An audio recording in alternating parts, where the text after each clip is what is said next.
പശ്ചിമേഷ്യയിൽ വീണ്ടും യുദ്ധഭീതി വിതച്ചുകൊണ്ട് ഇറാനും അമേരിക്കയും തമ്മിലുള്ള സംഘർഷം അങ്ങേയറ്റം ഭയാനകരമായ തലങ്ങളിലേക്ക് കടക്കുകയാണ്.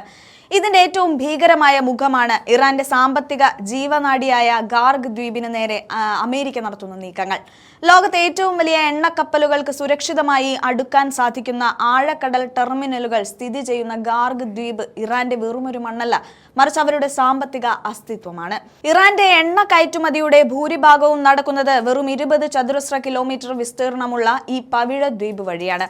ഈ തന്ത്രപ്രധാനമായ ഇടം പിടിച്ചെടുക്കാനാണ് അമേരിക്കൻ പ്രസിഡന്റ് ഡൊണാൾഡ് ട്രംപ് ഇപ്പോൾ കമാൻഡോകളെ അയച്ചിരിക്കുന്നത്. എന്നാൽ ഇത് അമേരിക്കയുടെ സൈനിക ചരിത്രത്തിലെ ഏറ്റവും വലിയ അബദ്ധമായി മാറാൻ സാധ്യതയുണ്ടെന്നാണ് അന്താരാഷ്ട്ര നിരീക്ഷകർ വിലയിരുത്തുന്നത്. ആകാശത്ത് നിന്ന് ബോംബിട്ട് മടങ്ങുന്നത് പോലെയല്ല ഇറാനിൽ ഒരു കരയുദ്ധം നടത്തുന്നത്.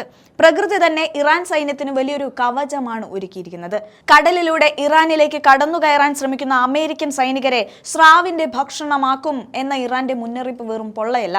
ഇറാന്റെ തീരത്തുനിന്ന് വെറും 25 കിലോമീറ്റർ മാത്രം അകലെയുള്ള ഗാർഗ് ദ്വീപിന് നിമിഷങ്ങൾക്കുള്ളിൽ വൻകരയിൽ നിന്ന് ബാലിസ്റ്റിക് മിസൈലുകളുടെയും ഡ്രോണുകളുടെയും പിന്തുണ നൽകാൻ ഇറാന് സാധിക്കും. ചരിത്രം പരിശോധിച്ചാൽ ഗാർഗ് ദ്വീപിന്റെ പ്രതിരോധ കരുത്ത് വ്യക്തമാകും. 1980കളിലെ ഇറാൻ ഇറാഖ് യുദ്ധകാലത്ത് അമേരിക്കയുടെ പൂർണ്ണ പിന്തുണയോടെ സദ്ദാം ഹുസൈൻ 100 കണക്കിന് തവണ ഗാർഗിൽ ബോംബിട്ടിട്ടുണ്ട്.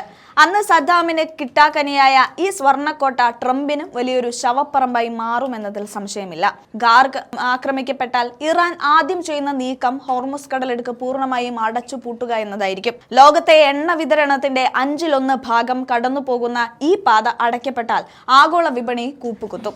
എണ്ണവില കുതിച്ചുയരുകയും ലോകം ഇതുവരെ കണ്ടിട്ടില്ലാത്ത തരത്തിലുള്ള സാമ്പത്തിക പ്രതിസന്ധിയിലേക്ക് നീങ്ങുകയും ചെയ്യും. ഇതിനൊപ്പം ചെങ്കടലിൽ ഹൂതികൾ കൂടി സജീവമാകുന്നതോടെ അമേരിക്കയുടെയും സഖ്യകക്ഷികളുടെയും വാണിജ്യ കപ്പലുകൾ കടലിൽ കത്തിയമരുന്ന കാഴ്ചയാകും നമ്മൾ കാണുക.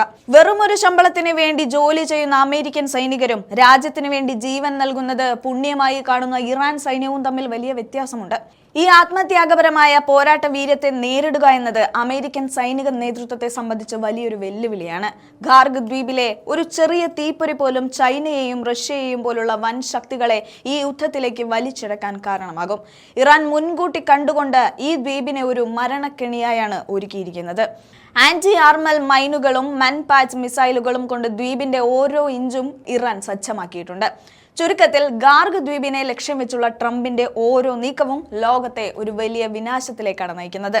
അമേരിക്കയുടെ അഹന്തയ്ക്ക് ഇറാൻ നൽകാൻ പോകുന്ന മറുപടി കടലിലൂടെ രക്തമൊഴുകുന്ന ഒരു കൂട്ടക്കുരുതിക്ക് കാരണമായേക്കാം. പശ്ചിമേഷ്യൻ മണ്ണിൽ അമേരിക്കൻ സൈനികരുടെ ശവപ്പറമ്പുകൾ ഉയരുന്നത് തടയാൻ അന്താരാഷ്ട്ര സമൂഹം ഇടപെടേണ്ട സമയം അതിക്രമിച്ചിരിക്കുന്നു എന്ന് തന്നെ പറയേണ്ടി വരും.